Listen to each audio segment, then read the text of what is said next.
Hello, everyone, and welcome to the December edition of #Onward Lebanon, a show airing monthly here on Lebanon Channel 6.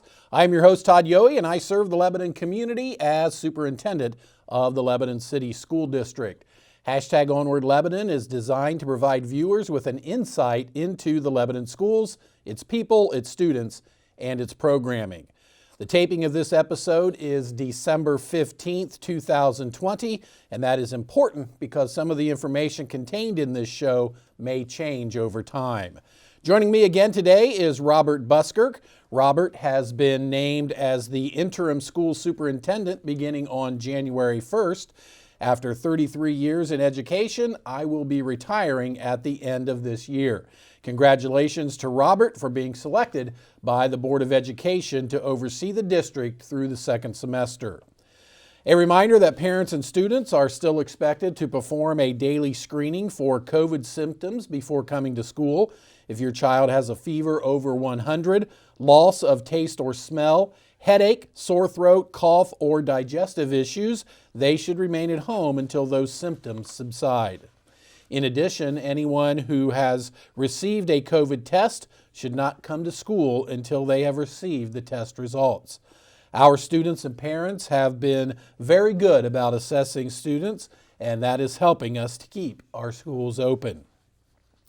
A few weeks ago, Warren County came very close to being identified as a purple county on Governor DeWine's COVID dashboard. As such, we received some questions about what happens if the county moves to a purple designation. Last summer, based on the information that we knew at the time, we announced that we would close and move to all remote learning if the county turned purple. Since that time, we have been in school for a full semester and now know that the virus is not easily spread in schools, and in fact, schools are the safest place for students at this time. Just recently, we announced that if Warren County moves to purple, we will keep Lebanon schools open until we are forced to close or our data changes to show that there is a lot of virus spread among students and or staff. Well, with that, Robert, welcome back to #Onward Lebanon. Thanks for having me. I appreciate the opportunity. As we move forward here with you transitioning from your position as superintendent to being retired, I want to take some time to give you the opportunity to share and reflect on your career in education. Most people know that you've served here as superintendent for the past 5 years, but they may not know all about you as a person. So start off at the beginning. Tell us a little bit about you and your family and where you're from. Well, I'm married, been married for 35 years and have 3 daughters. They're all grown and adults. 2 of them are married. We also have a grandson who turns 3 in just a few weeks on December 23rd. And our daughters are kind of spread out a little bit. We have our oldest and her family live in State College, Pennsylvania. And we have another daughter and her husband that are down in Miami, Florida. And then our youngest daughter is here in Lebanon and works locally. So very proud of them. And my wife also works in the area. She works for Great Parks of Hamilton County.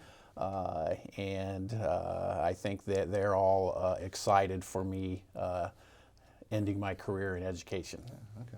So you grew up in Salina, correct? I did. Which is straight north almost, a little northwest. Yep. And after high school, you ended up going to Wright State? Yeah, I did all my undergraduate work at Wright State University, and then I did all of my master's work plus at the University of Dayton. Okay. And when you were studying at Wright State, you did your undergrad in what area?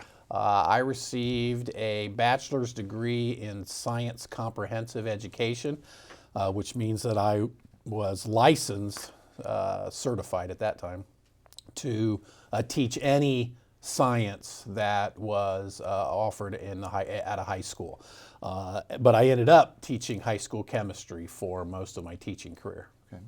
Where did you start your teaching career? I started my teaching career as a part-time teacher in a little district in Shelby County called Fairlawn. Fairlawn is just on the outskirts of Sydney. And an interesting tie to that I found when I came here is that our special education director, her father was the superintendent at Fairlawn long after I was gone, but it's just a small world. Absolutely. So you taught chemistry. How long were you in the classroom teaching? I was in the classroom 7 or 8 years. Okay, and then you started your administrative career. What was your first administrative position? I was an elementary principal in Van Wert, Ohio, which is where I was teaching at the time. And my first administrative assignment was as an elementary principal of 2 school buildings. So I was the principal of 2 different buildings with no assistant principal. How was that as a transition going from a high school teacher to a elementary principal? Well, obviously there was a learning curve there, but you know, all teachers work hard. You know, leadership is leadership, and you know, I learned a lot being an elementary principal. And you know, it provided me a good wide spectrum of the education world. Okay. So after your building level administration positions, you moved into, was it an assistant superintendent position first at central office? I did. I was a principal in Van Wert, and then I was hired in a different district, St. Mary's City, as an elementary principal, and I did that for a few years.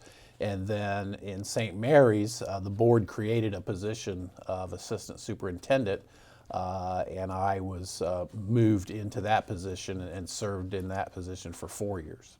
St. Mary's, that's a rival school of Salina, isn't it? It's a rival school of Salina. Those years, the 7 years that I spent in St. Mary's, what was difficult because I was in a no-win. The people in Salina would give me crap about being in St. Mary's, and the St. Mary's people would give me crap about being from Salina. It'd be like one of us moving to Springboro. Yes, I don't think it would go over well exactly. On either part. So, and then after serving as assistant superintendent, your first superintendent's job was Southwest Ohio. Yeah, correct? I was Down in Ross? I was very fortunate.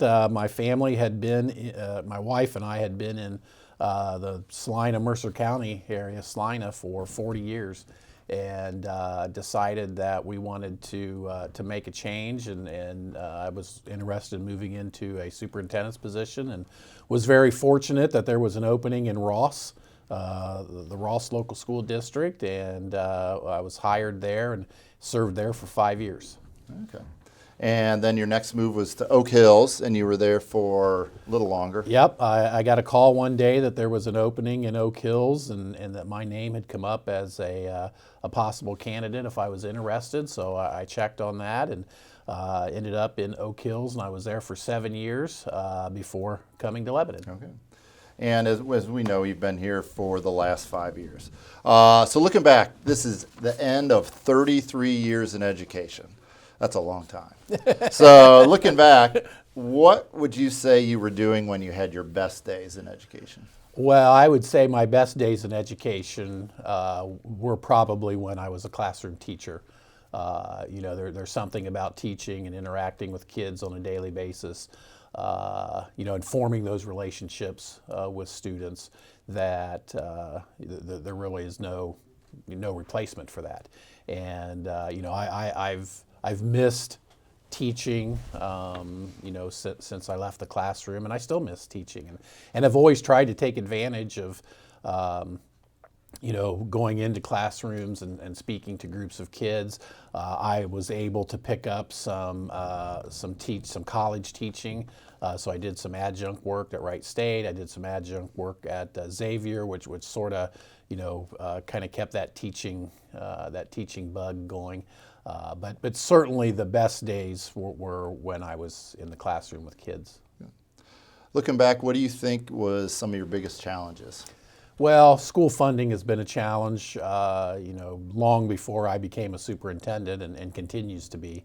And so, working with the public in understanding how schools are funded in Ohio, and making sure that every dollar you spend is a wise decision, and that you're able to provide what kids need in the classroom. Not just instruction, but all of the needs that kids have when they come to school every day.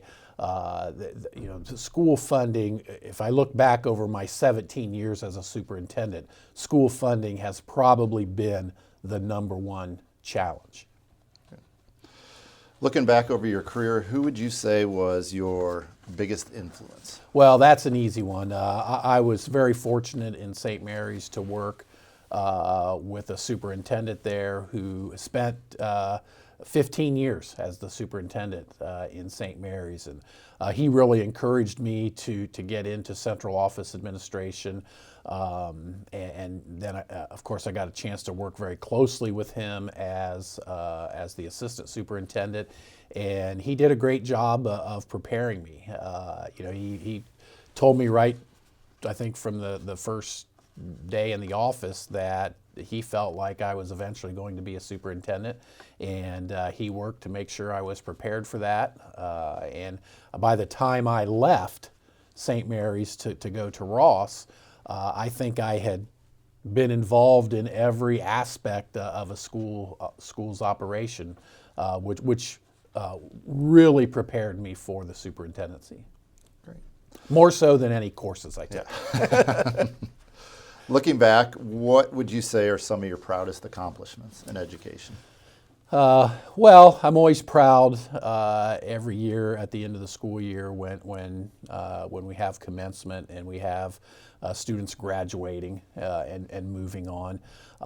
It's great when you get to see kids, early in their career when they're in elementary school or maybe junior high, and then you watch them grow and progress through that.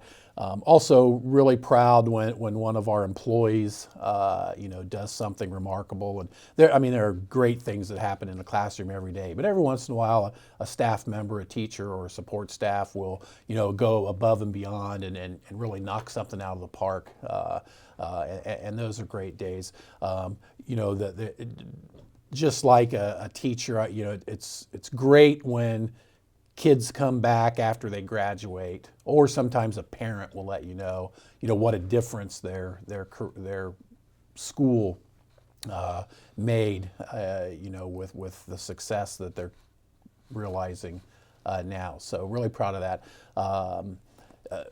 Really proud of the cultural awareness. I think that I worked hard on in actually all three districts, Ross, Oak Hills, and Lebanon. And we've done a lot of introducing students to the big, wide, wonderful world outside of Ohio, and we've introduced the immersion program, the Spanish immersion program, where we have several cohorts of students now that are moving through our schools that will be fluent in Spanish and will graduate as bilingual students, and kind of got that started in Oak Hills and brought it on over here to Lebanon.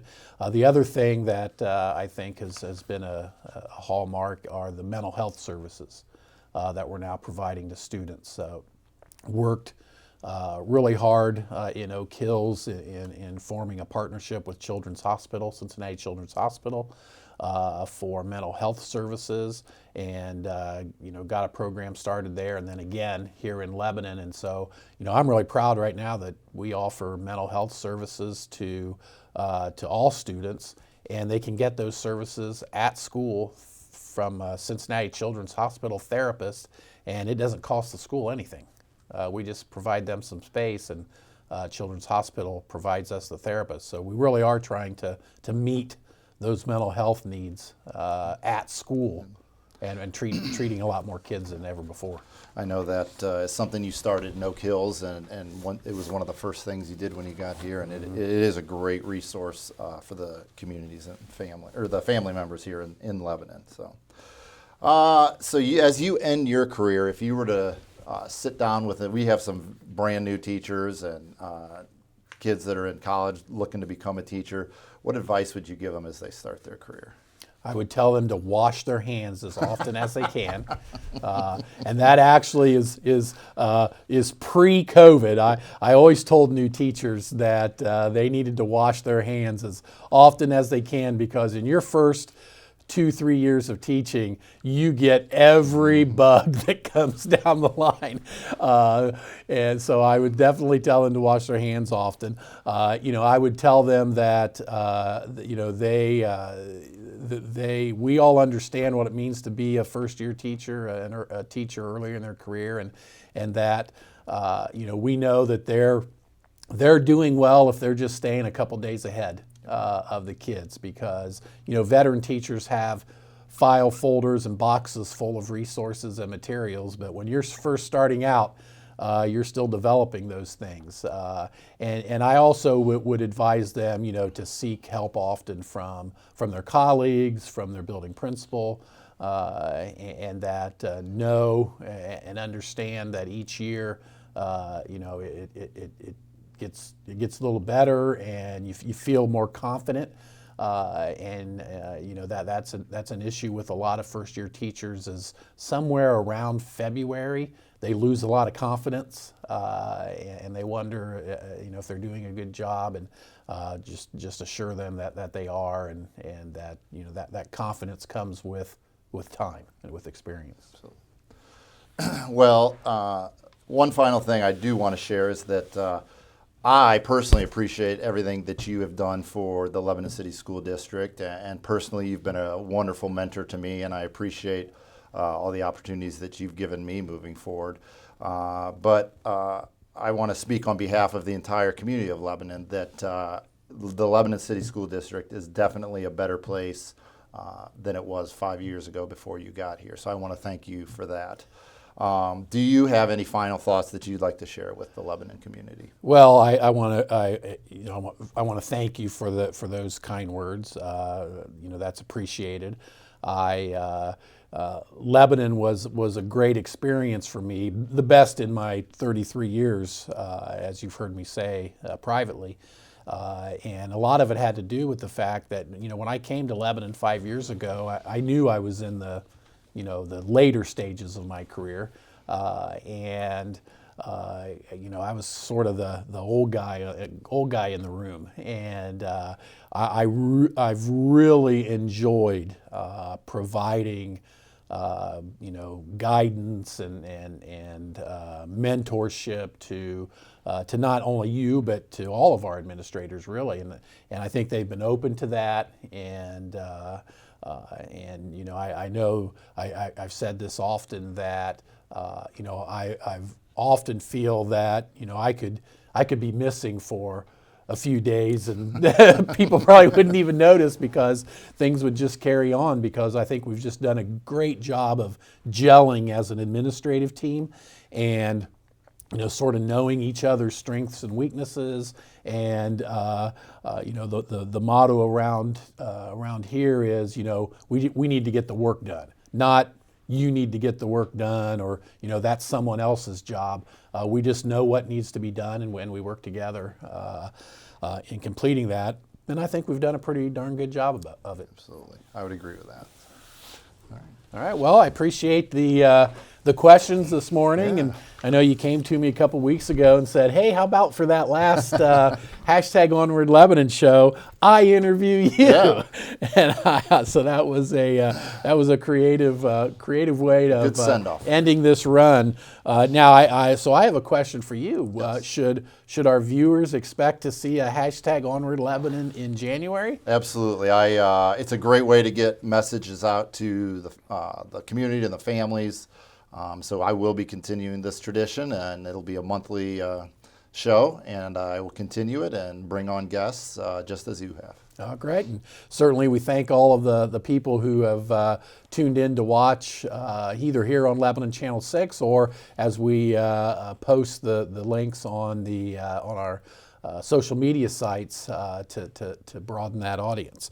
Well, I want to thank you for watching Hashtag Onward Lebanon, which airs monthly on Lebanon Channel 6. I want to thank Robert Buskirk for joining us today and wish him the very best come January. As I've stated, I have a lot of confidence in his ability to lead the school district.